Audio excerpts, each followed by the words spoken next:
मंडळी नमस्कार, मी विलास बडे. बडे मुद्देमध्ये आज आपण एका वेगळ्या विषयावर चर्चा करणार आहोत. साधारणपणे आपल्या धकाधकीच्या आयुष्यात दोन क्षण आनंदाचे, सुखाचे, समाधानाचे आणि शांततेचे मिळावेत, काहीतरी थ्रिलिंग व्हावं, याच्यासाठी आपल्याला काय आठवतं? तर वीकेंड आला की मग आपल्याला डोंगर दऱ्यामध्ये जावंसं वाटतं, समुद्र किनाऱ्यावर जावंसं वाटतं.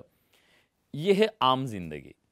पण जगामध्ये असे काही लोक आहेत जे प्रो मॅक्स आहेत, असं म्हटलं तर वावगं ठरणार नाही. त्या लोकांना खुणावतो तो म्हणजे एव्हरेस्ट. जगातलं सर्वोच्च शिखर, जिथं पृथ्वीवरचं सर्वोच्च उंच, सगळ्यात उंच ठिकाण म्हणून ज्याला ओळखलं जातं, ते एव्हरेस्ट शिखर. आणि आता त्या एव्हरेस्टवरती जाणाऱ्यांची संख्या इतकी वाढली आहे की तिथं ट्रॅफिक जाम झालंय.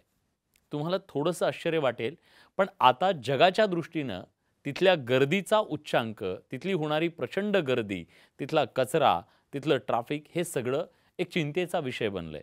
आणि त्यामुळेच आता तिथल्या त्या ट्रॅफिकला कंट्रोल करण्याच्यासाठी म्हणून एक महत्त्वाचं पाऊल उचललं गेलंय. आणि नेपाळच्या सर्वोच्च न्यायालयानं त्याच्यासाठी आता रेड सिग्नल दाखवलाय आणि ते कंट्रोल करण्याच्या दृष्टीनं काही महत्त्वाची पावलं उचलली गेलेली आहेत.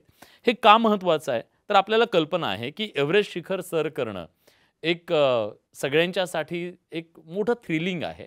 आणि त्याचबरोबर जगातल्या अनेक गिर्यारोहकांना माउंट एव्हरेस्ट हे चॅलेंज देत असतं. हे चॅलेंज स्वीकारण्यासाठी हजारोंच्या संख्येनं तिथं लोक दरवर्षी येत असतात. अगदी जगभरातले गिर्यारोहक हे एव्हरेस्टवर चढाई करण्यासाठी येत असतात. पण नेपाळ सरकारसाठी हे जे गिर्यारोहक आहेत, ही एक प्रकारची अर्थव्यवस्थेचं मोठं बूस्टर ठरत आहेत. मग गेल्या काही दिवसामध्ये त्यांना त्याच्यातून प्रचंड मोठ्या प्रमाणात पैसा मिळायला लागला आणि या पैशापायी अगदी अमर्याद गिर्यारोहकांची संख्या तिथं झाली. आणि या संपूर्ण परिसरात, जो संवेदनशील सगळा परिसर म्हणून ओळखला जातो, त्या संवेदनशील परिसरामध्ये प्रचंड गिर्यारोहकांची गर्दी झाली. या गिर्यारोहकांनी सोबत आणलेलं जे साहित्य आहे त्याचा एक मोठा कचरा तिथे निर्माण झाला. आणि या सगळ्याचा परिणाम असा झाला की गिर्यारोहकांच्या जीवालाच धोका निर्माण झाला, तिथल्या वातावरणाला धोका निर्माण झाला. आणि त्यामुळे अखेर गिरीप्रेमी संस्था आहे आपल्या पुण्यातली, त्या संस्थेनं या सगळ्याबद्दल आवाज उठवला. जे परवाने दिले जातात, म्हणजे बेस कॅम्पपासून तुम्हाला वरपर्यंत जाण्यासाठी ज्या गिर्यारोहकांना परवाने दिले जातात नेपाळ सरकारकडून, त्याच्यातून त्यांना मोठी आर्थिक उपलब्धी होते किंवा मोठ्या प्रमाणात पैसा मिळतो. त्याच्यासाठी त्यांनी अमाप प्रकारचे हे परवाने दिले. पण यापुढे आता त्यांना तसं करता येणार नाही आहे. उलट त्यांना याच्यावरती मर्यादा ठेवावी लागणार आहे. आणि जी अनामत रक्कम घेतली जात होती किंवा परवान्यासाठी जे पैसे घेतले जात होते त्याच्यातसुद्धा वाढ करण्यात आलेली आहे. आपल्या पुण्यातली गिरीप्रेमी ही गिर्यारोहकांची एक संस्था आहे. या संस्थेनं हा सगळा जो मुद्दा आहे, जो पर्यावरणाच्या दृष्टीनं आहे आणि गिर्यारोहकांच्या सुरक्षेच्या दृष्टीनं अतिशय महत्त्वाचा आहे, त्याच्याबद्दल नेपाळच्या सर्वोच्च न्यायालयामध्ये एक याचिका दाखल केली. आणि या याचिकेमध्ये त्यांनी सांगितलं की नेपाळ सरकारकडून जे परवाने दिले जातात, जे परमिट दिले जात आहेत, त्याच्यावरती काहीतरी मर्यादा आणणं गरजेचं आहे. तरच हे जे ट्रॅफिक तिथं मोठ्या प्रमाणात होतंय याला मर्यादा बसेल. दुसरं एक याच्यामध्ये असं आहे की नेपाळमधून बेस कॅम्पपासून एव्हरेस्टपर्यंत हेलिकॉप्टरचे खूप मोठ्या प्रमाणात तिथं ये-जा व्हायची आणि त्याच्यामुळे सुद्धा तिथल्या वातावरणावर त्याचा परिणाम होतोय असा आक्षेप नोंदवण्यात आला. त्यामुळे आता इमर्जन्सी जेव्हा असेल तेव्हाच हेलिकॉप्टरचं लँडिंग होईल किंवा हेलिकॉप्टर तिथे जातील, याच्याबद्दल सुद्धा न्यायालयानं सांगितलेलं आहे.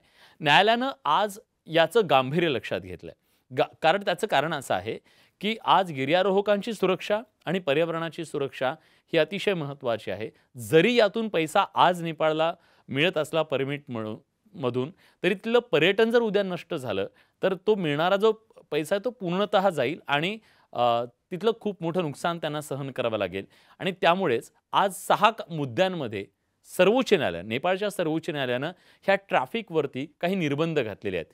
पहिला निर्बंध हा आहे की यापुढे 250 पेक्षा जास्त परवाने देण्यात येऊ नयेत, याच्यासाठी त्यांनी एक गाईडलाईन दिलेली आहे. दुसरं, आता गिर्यारोहकांकडून तुम्हाला कल्पना आहे की साधारणतः $9,18,000 आतापर्यंत घेतले जायचे, म्हणजे $11,000 इतकी रक्कम त्यांच्याकडून घेतली जायची गिर्यारोहकांकडून एका परमिटसाठी, जी आता $15,000 पर्यंत जाणार आहे. त्यामुळे ते पैसे सुद्धा वाढवण्यात आलेले आहेत जेणेकरून कंट्रोल राहावा गर्दीवरती.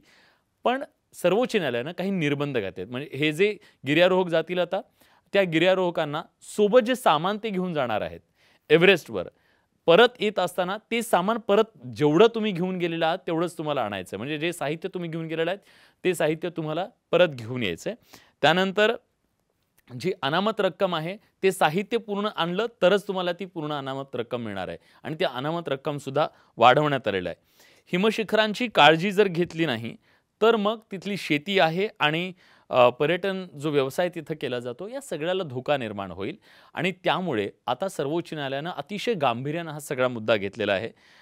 त्याचबरोबर जे मानवी तिथं अगदी रस्तेच्या रस्ते तयार झालेले आहेत.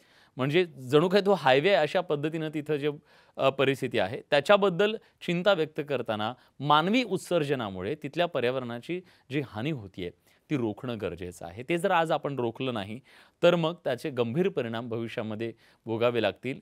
याच्याबद्दलची चिंता व्यक्त करताना सर्वोच्च न्यायालयानं अगदी आज ट्रॅफिक कंट्रोल केलं असं म्हटलं तर वावगं ठरणार नाही.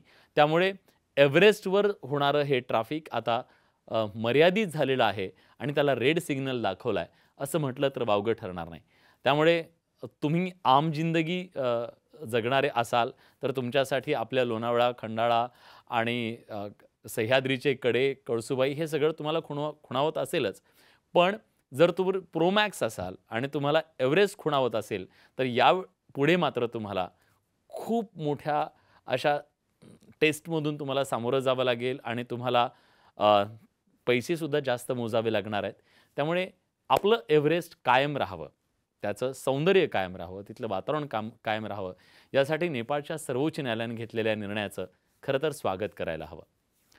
बडे मुद्देमध्ये आज आपण इथेच थांबतोय. धन्यवाद.